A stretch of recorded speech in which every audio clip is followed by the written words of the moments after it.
Bonjour, c'est Nanissine. On se retrouve ce lundi 23 juin avec les avancées d'hier. J'ai donc travaillé sur mon TP de chez Oraloa. J'ai terminé ma case en cours. J'ai commencé et fini ma deuxième case de la semaine et j'ai commencé toute cette zone-ci, qui est l'équivalent d'une case et demie. J'ai donc fait toutes mes petites heures avant de pouvoir reprendre ma HAED. Et hier soir, j'ai super bien avancé parce que j'ai fait aussi un peu plus de 300 croix sur ma HAED parce qu'il me restait quelques croix ici à faire et j'avais fini cette couleur dans toute la zone ici, donc j'ai terminé mon aiguillé.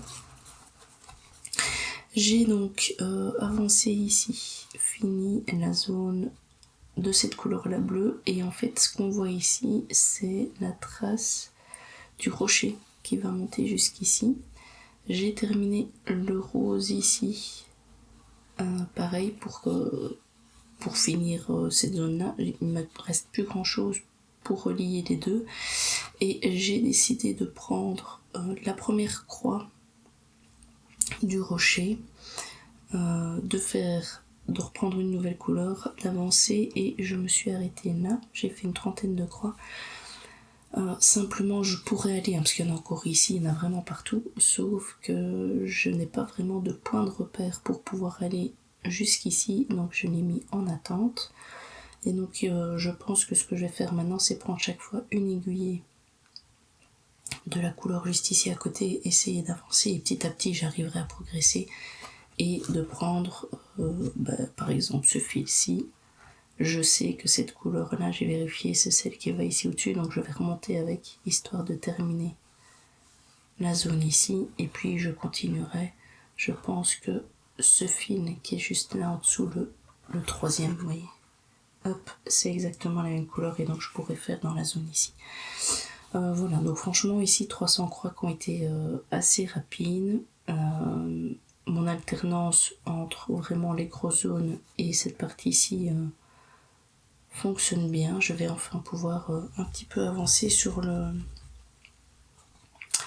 rocher en même temps. Voilà, donc là 300 croix en plus, ce qui veut dire que j'ai fini ma rotation du mois que j'avais prévu. Mais le week-end il y aura un petit événement qui n'a rien à voir sur YouTube, qui est un événement privé entre nous, où on fêtera les 2 ans d'un groupe où on est plusieurs à faire des loisirs créatifs. Et donc on s'est dit qu'on allait faire pour cet anniversaire, pour fêter cet événement, le week-end prochain un timbre. Je vous ai déjà parlé que moi je voulais pas en faire un mais 2. Et donc ici, hier soir, j'ai été rechercher ma toile plastifiée parce que le projet du timbre que j'ai ne rentre pas dans les petits timbres en bois. Il m'en reste un à réaliser, mais c'est du Lunar Fox Stitch. Or ici, c'est du Suite à Net que je suis en train de préparer. Je sais pas si... Ouais, j'ai l'image. Je vous montre celui que je suis en train de préparer. C'est celui-ci. Donc là, pour l'instant, je ne fais que le cadre. Et je pense que je vais essayer de faire... il y a le cadre et puis il y a le backstitch noir aussi à faire. Je pense que je vais essayer de faire les cadres des deux sans vraiment les commencer ici sur la semaine. Comme ça, en gros, je pourrais vraiment commencer le week-end avec mes amis. Ou alors si j'ai vraiment bien progressé, j'en commencerai peut-être un, puisque le but c'est d'en faire un ensemble, et donc moi, comme j'en avais choisi 2, je me permets d'avancer un petit peu, mais je vais d'abord déjà essayer d'avoir les cadres de fini. Comme j'ai fait mes 300 croix sur ma HAED, de toute façon j'ai 1h30 de DP à faire, donc je vais avancer dans cette zone-là, et puis après je reprendrai ce point de croix. Voilà ce qui est prévu aujourd'hui. De toute façon, on est lundi et je travaille, donc je vais avancer à un rythme tout de suite beaucoup plus j'allais dire restreint par rapport au week-end où là on a vraiment pris le temps de se relaxer et où j'ai pu bien avancer sur mes projets. Ah oui, d'ailleurs, en parlant de projet, il y en a un que j'ai oublié de vous montrer. Hop hop hop. Où est-ce que je l'ai mis maintenant? Ici. Hier matin, j'ai d'abord terminé ma Long Dog Sampler. Enfin, terminé mon objectif, qui était de faire 900 croix dessus, parce qu'elle est loin d'être finie. Il me restait une 60aine de croix à faire, et donc j'ai simplement avancé ici dedans. Et donc sur les 900 croix, on voit quand même bien la progression, puisque j'ai fait ici au-dessus, toute la partie ici sur le côté, et une bonne partie ici en dessous. Hop là. Ce qu'on voit, la zone ici où il n'y a rien, c'est simplement que dans cette zone-là, je veux utiliser une autre couleur pour faire les animaux. Donc je fais vraiment toute la structure, on va dire, en noir. Et puis je laisse ces cases vides ici pour l'instant. Et je ferai tous les animaux qui vont dedans en une autre couleur. Voilà.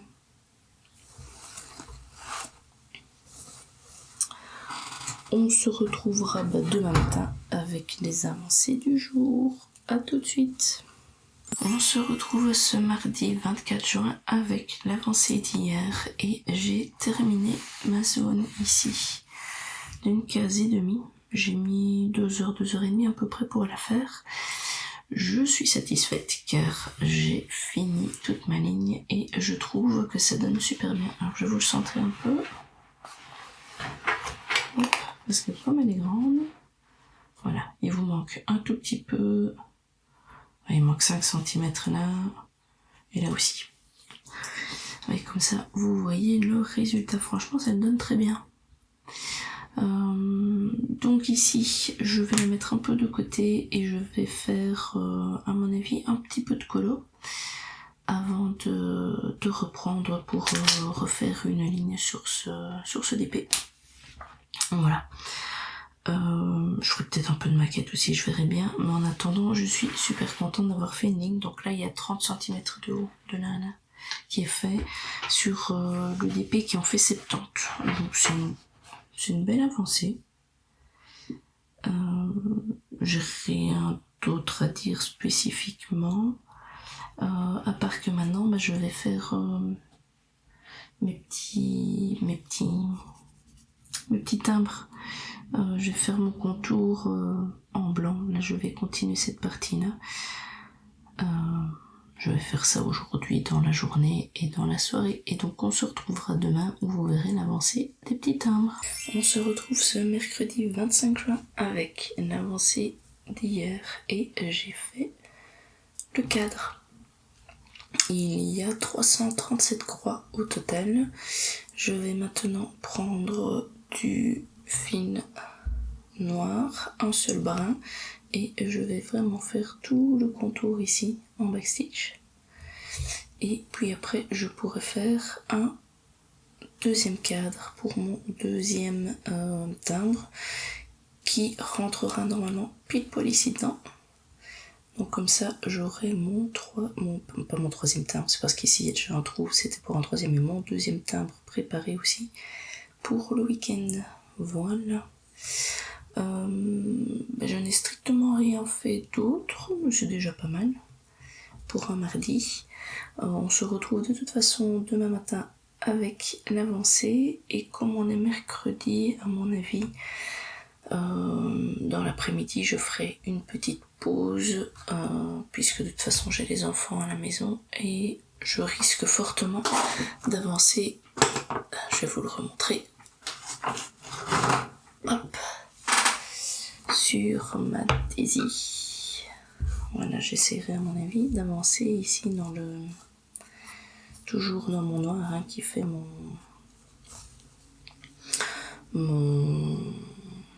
mes formes de vitrail. Voilà, je vais y arriver.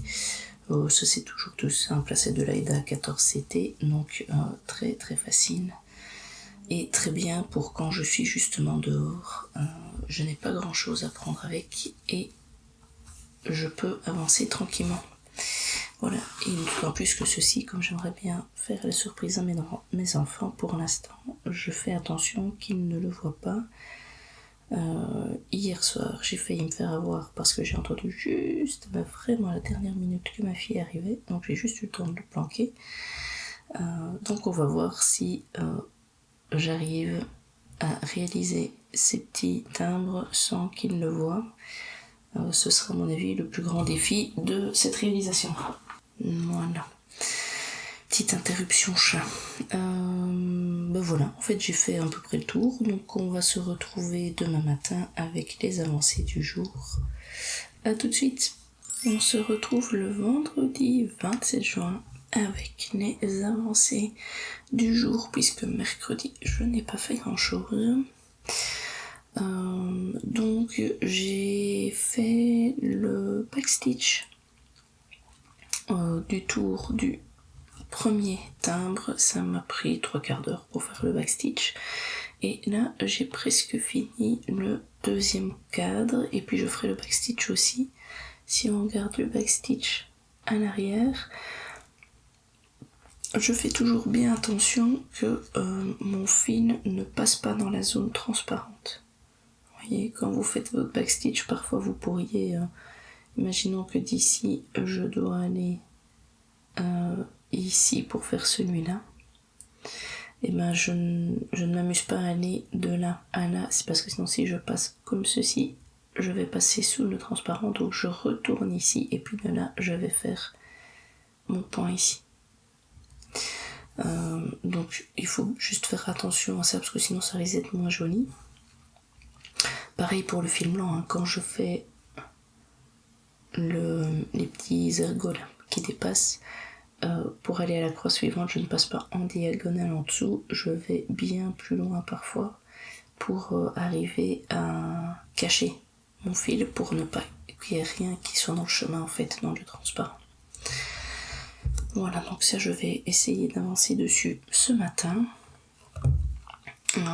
J'avais fait un début de coloriage mais qui s'est avéré être un flop. Simplement j'avais utilisé je me suis dit que j'allais commencer par le fond, puisque c'est toujours la chose que j'hésite à faire, et j'ai bien fait, parce qu'en effet là c'est pas terrible, mais je vais essayer d'entraîner un petit peu avec mes crayons aquarelle de Action, parce que là je trouve qu'on voit beaucoup trop le trait, je dois mettre beaucoup d'eau, donc la feuille après elle est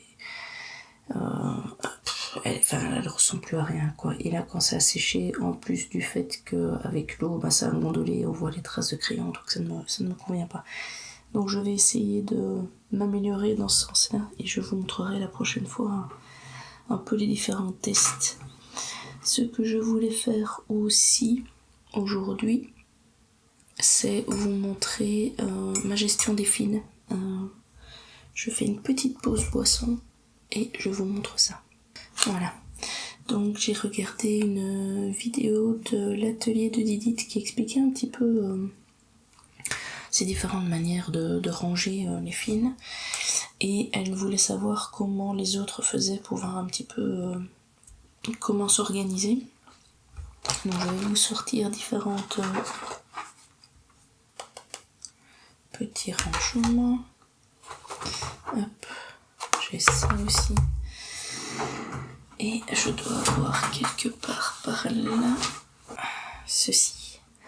Donc on va se faire un peu plus de place. Hop là, bouger ça.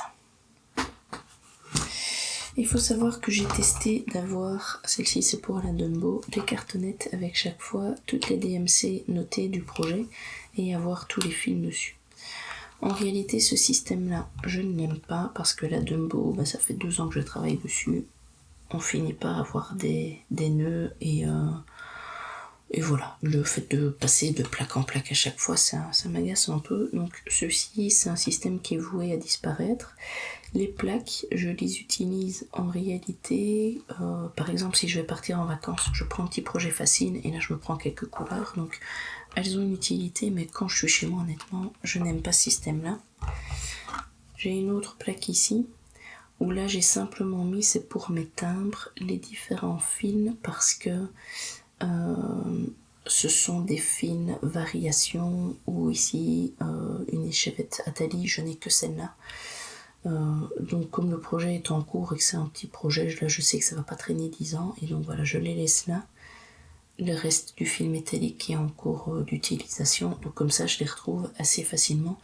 Et avec celui-ci, c'est du noir, là je l'ai pas mis parce que le noir je l'utilise pour plein de projets. Ce que j'ai essayé aussi, c'est ce système-ci, donc ça c'est pour la Mickey. Donc je mets sur des petites échevettes comme ceci, et puis je mets sur un anneau. En fait, de nouveau, ce système-ci, si je prends un point de croix ailleurs que chez moi, c'est assez intéressant. J'ai tout qui est à portée de main, ça prend pas beaucoup de place, c'est relativement bien rangé, donc ça va. Chez moi, je fais un autre système. J'utilise donc mes petites cartonnettes, ça c'est celle qui est en cours, mais je suis justement en train de la vider. Et j'ai sur mon ordinateur un fichier Excel avec mon stock, parce que je fais des boîtes comme ceci, où je les mets par ordre de DMC. Donc là j'ai pris la première boîte, donc ici on a le numéro 2, et puis le 3, etc. Et donc je regarde quand je suis chez moi, peu importe le projet, hein, j'utilise la même boîte pour tous les projets puisque ce sont les mêmes fils en fait. Et donc imaginons qu'il me faut du 155, et moi je viens chercher ma petite cartonnette 155, je prends un bout de fil, je prends ce qu'il me faut et je range. Donc ce qui veut dire que sur ma cartonnette ici, ben voilà, là j'ai un fil tout seul parce que j'ai déjà pris les 5 autres brins. Je les réemballe dessus et puis je le range. Et au projet suivant, ou sur le même si jamais j'en ai besoin, je reprends en fait simplement. Donc ça me permet de ne pas avoir 10 000 bazars comme ça qui traînent pour chaque projet. En fait j'ai centralisé tous mes échevettes dans des boîtes comme ceci, et j'en ai 6. Donc en fait à côté de moi j'ai un meuble à roulettes, dans un tiroir j'ai mes 6 boîtes, et peu importe le projet que je fais, je vais dans mes boîtes chercher ce qu'il me faut. Comme moi je les achète sur AliExpress, je les achète en réalité par quantité de 10. Donc pour une DMC, hop, je prends, celle-ci, j'en ai 1, 2, 3, 4, 5, 6, 7, 8, 9. Donc c'est la 304, et en fait la 10e 304 est malée ici. Hop. Donc quand je reçois mon stock, je bobine qu'une seule, parce que j'ai horreur de bobiner en plus, c'est vraiment une pénitence. Donc je bobine une seule, je la mets dans ma boîte dans le bon ordre, et je prends mon fichier Excel où j'ai noté que dans la DMC 10, dans la DMC 304 par contre, je mets le chiffre 9 puisque j'en ai 9 qui restent en stock. Mon stock, je le mets dans des boîtes de restaurants chinois. Pourquoi ? Parce que c'est pile poil la bonne longueur, vous voyez, elle s'abîme pas. Je les mets tout à plat. Celle-ci elle est un peu remplie mais c'est pas grave. Je remets mon couvercle et puis je les empile l'une sur l'autre. Et alors sur la boîte j'ai simplement écrit fil 251 sur jusque 320. Et on voit que ça a déjà été effacé parce que fatalement, au fur et à mesure que j'achète les couleurs manquantes, j'ai de plus en plus de stock et donc je dois un petit peu changer mes étiquettes. Donc celle-ci elle est bien remplie, mais la prochaine fois que j'en achèterai, à mon avis, je scinderai en deux, peut-être cette partie-ci. Et alors comme ça je remets dedans et je vais juste, imaginons ici, je vais prendre ma 310 qui est là, pardon. J'ai allumé non qu'il fallait pas. Ma 310 ici, quand elle sera finie, et je viendrai rechercher dans ma boîte une échevette de 310. Je la bobine, mais je n'ai qu'une seule à faire, je ne dois pas commencer à en faire plein. Et je vais dans mon fichier Excel et je change en disant que je n'en ai plus 9, mais que j'en ai 8 simplement. L'autre avantage, c'est que je veux commencer un projet, je ne dois pas commencer à préparer tous mes fils. En fait, ma boîte est déjà là, elle est préparée. Donc si j'ai de la toile, si j'ai des aiguilles et comme j'ai mon fil, en fait, je peux commencer très rapidement un nouveau projet. Alors le but, c'est de ne pas en avoir 10 000 de commencer, mais au moins le jour où je vais en commencer un, je ne dois pas en fait faire toute une organisation. Alors peut-être que ça plaît à certaines, hein, justement, de commencer à préparer le projet, à regarder. Moi, honnêtement, bobiner mes fils, c'est vraiment pas la partie la plus amusante. Donc, si je peux éviter de bobiner 50 fois la même couleur parce que j'utilise dans 50 projets différents, je préfère mon système où tout est centralisé, en fait. Et en plus, je trouve que l'avantage de ceci, c'est que mes fils, je vais les utiliser. Parce que parfois on a des projets qu'on aime bien et puis on abandonne et puis après il faudrait ranger les fils. Tandis qu'ici, peu importe, j'abandonne le projet, je le fais en 10 ans, je le fais en 5 mois. En fait, tout est préparé et mes fils sont utilisés régulièrement en fait. Donc j'ai pas non plus des trucs qui sont en train de dormir pendant des années dans des armoires, sauf ceci fatalement qui est mon stock, mais ça c'est lié à ma manière d'acheter, puisque moi je les achète pas une par une, mais j'achète toujours par lot de 10. Je pense que j'ai fait le tour de mes petites explications. J'espère que ça vous a permis de voir un peu plus clair dans une organisation qui doit être sûrement différente de la vôtre, puisqu'on s'organise un peu toutes à notre manière. N'hésitez pas à me dire en commentaire si vous avez des questions ou s'il y a des choses où j'ai été trop vite ou je n'ai pas expliqué suffisamment clairement. Voilà, moi je vais vous laisser ici.